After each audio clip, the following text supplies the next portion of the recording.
Hello दोस्तों, श्रिया दे Marwar classes पे आपका हार्दिक स्वागत है। तो करते हैं इस रीजनिंग की क्लास की शुरुआत। ये होगा रीजनिंग का पार्ट नंबर 40। तो आप कर दीजिए वीडियो को शेयर और सब्सक्राइब, ताकि मैं इसी प्रकार से रीजनिंग और मैथ के वीडियो आप तक प्रोवाइड करवाता रहूं। तो करते हैं इस क्लास की शुरुआत। देखते हैं पहला क्वेश्चन। नीचे दिए गए विकल्पों में से संबंधित शब्द को चुनिए। यानी नीचे दिए गए इस विकल्प में से संबंधित शब्द को चुनना है। पैमाना का संबंध दे रखा है लंबाई के साथ, उसी प्रकार से सिस्मोग्राफ का संबंध किसके साथ होगा। यानी पैमाना का संबंध, पैमाना से क्या होती है, लंबाई। पैमाना किसके लिए होते हैं, माप तोल करने, लंबाई चौड़ाई ज्ञात करने के लिए। इसी से पैमाना का संबंध दे रखा है लंबाई के साथ, उसी प्रकार से सिस्मोग्राफ, सिस्मोग्राफ से तापमान मापा जाता है, भूकंप या रुधिर या आर्द्रता। तो सिस्मोग्राफ से क्या मापताल होता है, भूकंप का। ये भूकंप मापने का उपकरण है। जिस प्रकार से लंबाई मापने के लिए पैमाना यूज में लेते हैं, उसी प्रकार से सिस्मोग्राफ से क्या मापते हैं, भूकंप। तो इसका राइट आंसर होगा ऑप्शन नंबर बी। देखते हैं next question number 2। Question number 2, नीचे दिए गए विकल्पों में से संबंधित संख्या को चुनिए। यानी संबंधित संख्या को चुनना है। सी का संबंध 70 के साथ है, उसी प्रकार से डी का संबंध किसके साथ होगा। यानी सी बराबर दे रखा है 70। तो क्या करेंगे, अंग्रेजी वर्णमाला में सी का क्रमांक 3 और ई का क्रमांक होता 5। दोनों को मल्टीप्लाई किया 15। 15 इंटू मैं कर देता हूं जस्ट इससे अगली संख्या से, 15 चौके 60 प्लस 10 कितना हो गया, 70। 70 हो गया। इसी प्रकार से डी इंटू ई, डी का क्रमांक 4 और ई का क्रमांक 5, 5 चौक 20। 20 को कर देता हूं मैं, इसको मैं नेक्स्ट पेज में। यानी सी बराबर क्या किया, 3 इंटू 4, 15 इंटू 4 प्लस किया 10, तो कितना प्राप्त हुआ, 70। इसी प्रकार से डी का संबंध किसके साथ होगा, डी का क्रमांक 4, ई का 5, 5 चौक 20। 20 इंटू कर देंगे 4, 4 के अंदर प्लस कर देंगे 10, 4 दूनी 8, 80 प्लस 10 कितना हो गया, 80 प्लस 10 बराबर 90। तो इसका डी का संबंध किसके साथ होगा, 90 के साथ। सी का संबंध 70 के साथ, उसी प्रकार से डी का संबंध होगा 90 के साथ। ऑप्शन नंबर ए हमारा राइट आंसर होगा, option number A. Next question number 3, अंग्रेजी वर्णमाला में बाएं से 6वें अक्षर के बाएं 17वें अक्षर के बीच कुल कितने अक्षर है। यानी अंग्रेजी वर्णमाला में ए से जेड तक लिख रखी है। यानी अंग्रेजी वर्णमाला के 26 लेटर है दे रखे, उसमें से बाएं यानी लेफ्ट हैंड साइड से छठा अक्षर और राइट हैंड से, और वापस पूछ लिया है लेफ्ट से छठे के और लेफ्ट से 17वें के मध्य कुल कितने लेटर है। तो उनको ज्ञात करने के लिए क्या करेंगे, उनको ज्ञात करने के लिए लेफ्ट माइनस कर देंगे, लेफ्ट और माइनस कर देंगे 1। तो क्या करेंगे, 17 माइनस 6, 17 माइनस कर देंगे 6 और 1 और माइनस कर दिया, माइनस माइनस प्लस 6 एक हाथ, 17 माइनस 7 गए, पीछे बचा 10। यानी छठा लेटर होता है एफ और 17वां होता है क्यू। इन दोनों के मध्य कितने लेटर है, 10। ऑप्शन नंबर सी हमारा राइट आंसर होगा, ऑप्शन नंबर सी। 10 लेटर हो गए। बाएं से छठे अक्षर के बाएं 17वें अक्षर के मध्य, 17वां क्यू, छठा एफ, दोनों के मध्य कुल कितने लेटर है, 10। देखते हैं नेक्स्ट क्वेश्चन नंबर 4, अंग्रेजी वर्णमाला में बाएं से प्रत्येक तीसरे अक्षर को हटा दिया जाए तो नई श्रृंखला में बाएं से 9वां अक्षर होगा। यानी ए से जेड तक वर्णमाला लिख दी और प्रत्येक तीसरा अक्षर हटा दिया, यानी 3, 6, 9, 12, 15 ऐसे करते करते कितने लेटर हटा दिए, 8 3 24, 8 लेटर हटा दिए गए। बाकी लेटर में से नई श्रृंखला में, मैं इस पेज पर सी हट गया, सी हट गया, तीसरा लेटर है आगे डी, ई, एफ, जी, वापस तीसरा एफ हट गया, जी, एच, आई तीसरा हट गया, जे, के, एल 12वां हट गया, एम, एन, वो हट गया 15वां, क्योंकि प्रत्येक तीसरा अक्षर। तो पूछा क्या है, बाएं से प्रत्येक तीसरा लेटर, यानी प्रत्येक तीसरा लेटर हटा दिया ने के बाद नई श्रृंखला में बाएं से 9वां अक्षर, 2 2 4 6 8, एक 9वां कौन सा लेटर है, एम। पूछा क्या है, बाएं से 9वां अक्षर, बाएं से 9वां अक्षर। तो आप वर्णमाला को लिख कर चेक कर लीजिए कि तीसरा हट जाएगा, छठा हट जाएगा, 9वां हट जाएगा, 12वां 15वां हट जाएगा। बाएं से 9वां अक्षर कौन होगा, बाएं से एम होता है 13वां।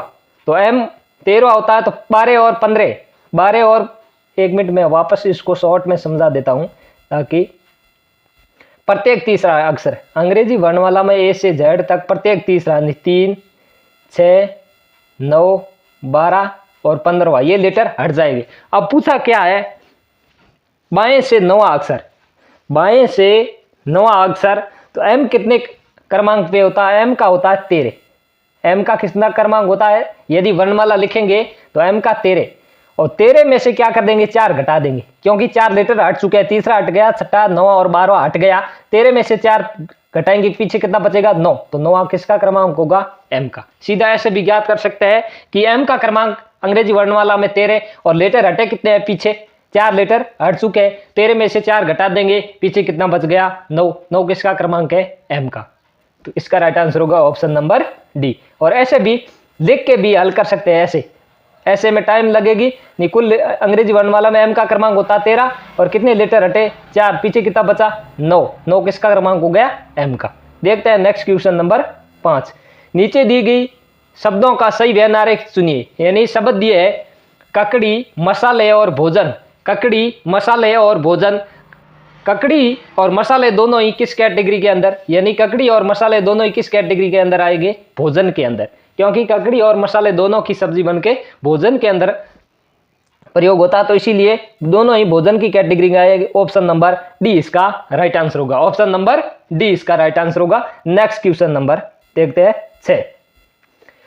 लड़कों की पंक्ति में रमन बाएं से 16वां तथा दीपक बाएं से लड़कों की पंक्ति में रमन दाएं से 16वां तथा दीपक बाएं से 16वां स्थान है। इन दोनों के बीच उतने ही लड़के हैं, जो कि कुल का 1/3। बताइए इस पंक्ति में कुल कितने लड़के हैं, यानी इस पंक्ति के अंदर कुल उतने ही लड़के हैं, जो कि कुल पंक्ति का कितना हिस्सा, 1/3 भाग, 1/3 भाग। तो इसको मैं नेक्स्ट पेज के अंदर लेकर हल कर देता हूं। रमन, यहां मैं लिख देता हूं, रमन राइट से 16वां और दीपक लेफ्ट से 16वां है, और कुल कितने हैं, कुल का 1/3 भाग। यानी मैं इसको अनुपात के अंदर हल कर देता हूं, कुल, फिर बीच में उतने ही लड़के हैं, जो कि कुल का 1/3 भाग, बीच के प्लस दोनों तरफ, यहाँ लिख दूं मैं दोनों तरफ। अब ये है, देखो कुल कितने हैं, पहले तो कुल लड़के निकालो व्यक्ति इस पंक्ति के अंदर, फिर बीच के कितने, बीच के उतने ही लड़के हैं, जो कि कुल के 1/3 भाग, यानी कुल के 1/3 भाग कितने क्या है, बीच में बैठे हैं, दोनों तरफ के लड़के प्लस 1/3 भाग, यानी दो साइड दोनों और, तो ये बैठे, यानी इसको काउंट कर ले, 32 बैठे दोनों और, चाहे लेफ्ट और राइट से। तो बीच में कितने हैं, 32 है, तो 16 एक भाग के 16 हो जाएंगे बीच में, और कुल का 1/3 भाग दे रखा है। तो कुल कितने हैं, कुल 3 अनुपात के बराबर है, 2 अनुपात साइड में और 1 अनुपात बीच में, दोनों को जोड़ेंगे तो कुल कितना हो जाएगा, 3 अनुपात के बराबर। मैं इसको नेक्स्ट पेज के अंदर हल कर देता हूं, यानी टोटल प्लस बैठे बीच में, प्लस अनुपात दोनों तरफ। हम दोनों तरफ कितने बैठे कि रमन लेफ्ट से राइट से 16वां और दीपक लेफ्ट से 16वां, 16 16 32, कितने हुए, 32। ये है दोनों 2 अनुपात बराबर। कुल अनुपात कितना दे रखा है, 1/3, तो कुल है 3, 1 अनुपात बीच में और 2 अनुपात इधर, 2 अनुपात बैठे इधर, यहां लिख देता हूं मैं 2 अनुपात, 1 मिनट, यहां दोनों तरफ के है, ये कुल अनुपात 3, 1 अनुपात बीच में और दोनों साइड के अंदर कितने बैठे, 2। तो 16 + 16 कर देंगे, क्योंकि दीपक लेफ्ट से 16 और रमन राइट से 16, तो 16 16 कितने हो गए 32। 2 भाग बराबर 32 है, तो 1 भाग बराबर कितने हो गए 16। कितने हो गए 16। तो यहाँ बीच में कितने बैठे 16, कुल कितने, इन दोनों को जोड़ेंगे तो ये प्राप्त हो जाएगा टोटल 1:2, दोनों को जोड़ेंगे 1:2, दोनों को जोड़ने पर कितना होगा 3। तो इन दोनों तीनों खंडों को जोड़ेंगे, एक खंड बराबर है 16 और दोनों खंड बराबर है 32, तो 32 और 16 जोड़े 3 अनुपात के बराबर लाने के लिए कुल लड़के हो जाएंगे, विद्यार्थी हो जाएंगे कितने 48। कितने हो जाएंगे 48।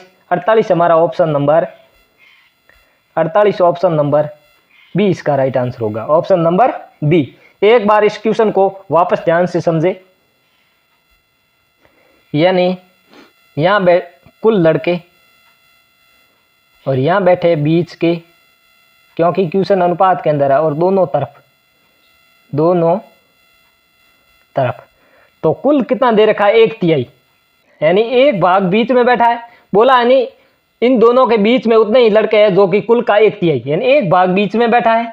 कुल लड़के कितने हैं 3, 1 बीच में बैठा है, 2 है साइडों पर, यानी लेफ्ट से 16 इधर बैठे और राइट से 16 इधर बैठे, तो 16 और 16 को दोनों को जोड़ा तो 2 अनुपात बराबर हो गए 32 लड़के, यानी साइडों में बैठे हुए। 32 के अंदर 2 का भाग लगाऊंगा तो 16 बीच में बैठे। अब क्या है, बीच वाले और दोनों साइड वाले को जोड़ेंगे, 32 और 16 का जोड़ेंगे तो टोटल कितने हो जाएंगे 48। कितने हो जाएंगे 48। तो 48 लड़के बैठे हैं इस पंक्ति के अंदर, कुल कितने लड़के 48। हमारा राइट आंसर है ऑप्शन नंबर बी, यानी 1/3 भाग कुल का 1/3, यानी कुल कितने लड़के, जैसे मानो 3 लड़के, तो 2 लड़के बैठे हैं, एक लड़का इधर एक लड़का इधर और एक लड़का बीच में बैठा है, तो कुल कितने हो गए 3, ऐसे मानो। तो 16 लड़के हैं दाएं से और 16 है बाएं से, और बीच में कितने बैठे, बीच में एक कुल का 1/3, मतलब 16 इधर है 16 इधर है, तो यह कितने हो गए 32 का 1/2 कितना होगा 16। तो कुल मिला के इस पंक्ति के अंदर कितने लड़के हैं 48। इस क्वेश्चन को इस प्रकार से हल करें। देखते हैं नेक्स्ट क्वेश्चन नंबर 7 को। नीचे दी गई श्रृंखला को पूरा करें। नीचे दी गई श्रृंखला को पूरा करें, तो श्रृंखला क्या दे रखी है, bx du fr ho jl, आगे दे रखा है li। तो इनको क्या करेंगे, यदि मैं b के अंदर 2 जोड़ दूं तो प्राप्त होगा d के अंदर 2 प्राप्त जोड़ने पर f, यानी 2 प्लस हो रहे हैं। f का क्रमांक 6 + 2 8 होता है h का, h में 2 जोड़ूंगा j हो जाएगा 10, और j में 2 जोड़ा तो 12 होगा किसका l का, यानी ऊपर वाली श्रृंखला के अंदर 2 प्लस हो रहे और नीचे x माइनस करेंगे 3, x माइनस 3, तो u का 21 माइनस 3 18, यानी -3 हो रहा है नीचे -3। r का होता है 18 माइनस 3 15, o का 15 माइनस 3 l 12 का।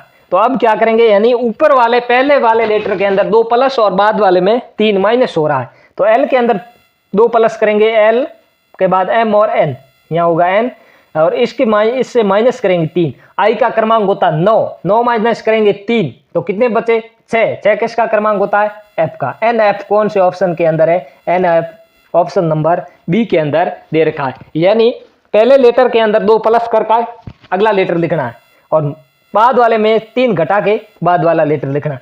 तो इसी प्रकार से ऊपर मैंने 2 प्लस कर दिए और बाद वाले में से 3 घटाए, तो इसका राइट आंसर हो गया NF। कौन सा NF। देखते हैं नेक्स्ट क्वेश्चन नंबर 8 को, इसका राइट आंसर होगा option number C, option number C NF। देखते हैं नेक्स्ट क्वेश्चन नंबर 8। निम्नलिखित में से असंगत को चुनिए, यानी ये क्वेश्चन है बेमेल छांटने से रिलेटेड। पहले ऑप्शन के अंदर 2 दे रखा है, आगे दे रखा है 15/4, आगे दे रखा पाई और आगे दे रखा 19/2। तो इसमें क्या रिलेशन है, यदि 2 को मैं 1/2 लिख सकता हूं, क्योंकि परिमेय संख्या दे रखी है, परिमेय और अपरिमेय का रिलेशन है। पाई का मान होता है 22/7, वो क्या है परिमेय, लेकिन पाई एक अपरिमेय संख्या है।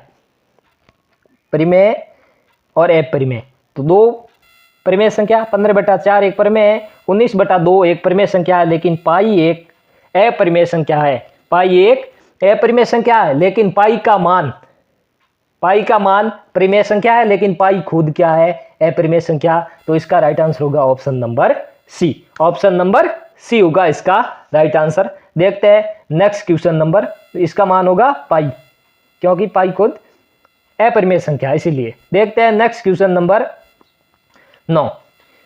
2:16 से लेकर 2:40 तक मिनट की सुई द्वारा तय की गई कोणीय दूरी कितनी है। यानी 2:16 से शुरू होकर 2:40 तक मिनट वाली सुई द्वारा तय की गई दूरी यानी कितना डिग्री कोण बनाएगी। कुल मिनट कितने 40, इन दो को 2 से काट देंगे और 40 - 16 किया तो कितना बचा पीछे, उसको क्या कर देंगे, पीछे बचा 24। और मिनट वाली सुई क्या करती है 1 मिनट में, इसको नेक्स्ट पेज के अंदर मिनट कितने हैं अपने पास 24 मिनट, क्योंकि 16 मिनट से लेकर 40 मिनट तक बीच के मिनट कितने हो गए 24। मिनट की सुई द्वारा, मिनट की सुई 1 मिनट में कितना डिग्री कोण बनाएगी 6, कितना डिग्री 6 डिग्री। तो 24 मिनट में कितना डिग्री कोण बनाएगी 4 छंग 24, 4 दूनी 8 से 14, कितना डिग्री 144 डिग्री इसका राइट आंसर होगा। 144 डिग्री ऑप्शन नंबर ए इसका राइट आंसर होगा। यानी मिनट की सुई 1 मिनट के अंदर 6 डिग्री बना दी है, तो 24 मिनट के अंदर 24 से गुणा कर लेंगे तो कितना होगा 144 डिग्री। 2:16 से लेकर 2:40 तक मिनट की सुई द्वारा तय की गई कोणीय दूरी 144 degree, option number A. Next question number और अंतिम क्वेश्चन होगा हमारा 10। ये क्वेश्चन है कैलेंडर से रिलेटेड। निम्न में से वर्ष 2022 का समान पंचांग कब होगा।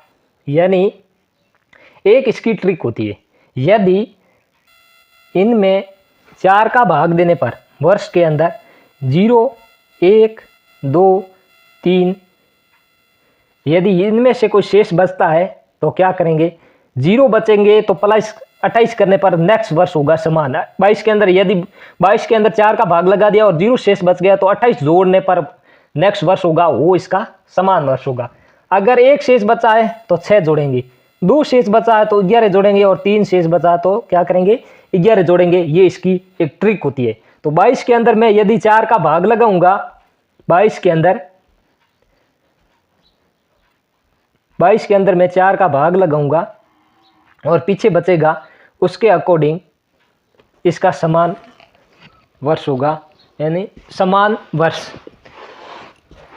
5 चौक 20, पीछे बचा 2, 5 चौक 20, 22 के अंदर 4 का भाग लगाऊं, 5 चौक 20, पीछे बचा 2, 2 शेष है तो क्या जोड़ेंगे 11। 22 के अंदर 11 जोड़ने पर 22, 11 जोड़ने पर 33, यानी 2022 के जैसा कैलेंडर कब होगा 2033 के अंदर। मैं इसको एक पॉइंट नेक्स्ट पेज के अंदर, यानी 0, 1, 2 और 3, इनमें से शेष कोई बचेगा 28। 0 है तो 28 जोड़ना, 1 है तो 6 जोड़ना, 2 शेष बचा तो 11 और 3 शेष बचा तो 11 जोड़ना। तो 2022 के अंदर मैंने 4 का भाग लगाया, 5 चौक 20, पीछे बचा 2, 2 शेष बच गया। 2022 के अंदर मैं 11 जोड़ दूंगा तो होगा 2033। ये ट्रिक जहां शताब्दी वर्ष साधारण होगा बीच में, वहां ये ट्रिक काम नहीं करेगी, सीधी सी बात है। क्योंकि साधारण इसके अंदर शताब्दी वर्ष, जैसे मैं एक एग्जांपल दे दूं कि वहां ये ट्रिक काम नहीं करेगी, बाकी सब जगह करेगी। बीच में अगर कोई साधारण शताब्दी वर्ष साधारण आ जाए और उस कंडीशन में ये ट्रिक काम नहीं करेगी, बाकी सब जगह।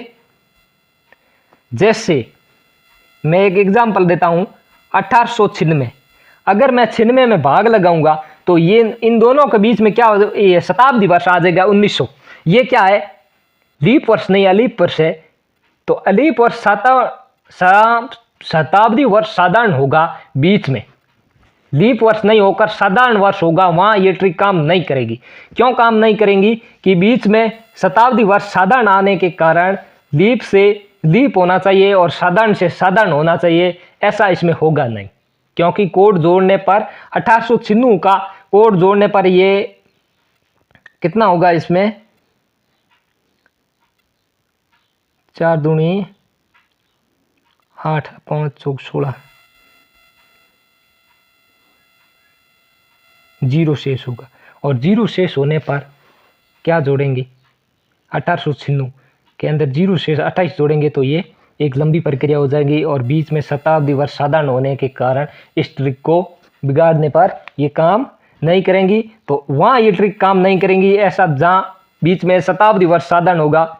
बाकी ये 99% ये ट्रिक काम करती है और 1% ये ट्रिक काम नहीं करती है। जैसे उस वर्ष के बीच में शताब्दी वर्ष साधारण हो, जैसे 1600 और कुछ 94 दे दिया, बीच में 1700 शताब्दी 17वीं आ जाएंगे, वहाँ ये ट्रिक काम नहीं करेगी। ऐसे बाकी 99% ट्रिक ये काम करती है। तो दोस्तों इस वीडियो को कर दीजिए शेयर और सब्सक्राइब, ताकि मैं इसी प्रकार से रीजनिंग और मैथ के वीडियो आप तक प्रोवाइड करवाता रहूं। धन्यवाद।